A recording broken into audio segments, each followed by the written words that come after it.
على مدار تشجيعي للكرة ومعرفتي بالكرة ما شفتش أي مسؤول في الزمالك سواء عضو أو رئيس نادي، تمام، بيخاف على مصلحة الفريق.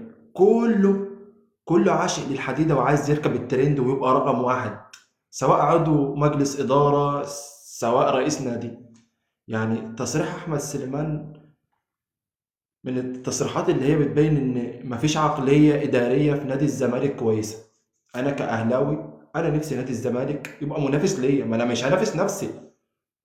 اتفرج على التصريح بيقول لك من كتر الرعاة مش عارفين نحطه فين على التيشيرت. طب ما الاهلي يعمل ايه؟ واي لاعب يتمنى يروح نادي الزمالك، ما هو طبيعي اي لاعب هيروح نادي الزمالك. هو لو في لاعب عاقل اصلا مش هيروح نادي الزمالك، هيروح نادي الزمالك ليه؟ فرقه كلها شكاوى ومديونيات طبيعي، وهو طبيعي ان اي لاعب في نادي مش هيروح نادي الزمالك. انا راجل بلعب في كاس عالم، بلعب في كل البطولات، بنافس في كل البطولات، اروح بلعب في نادي كل يوم يشتكوه كل يوم عليه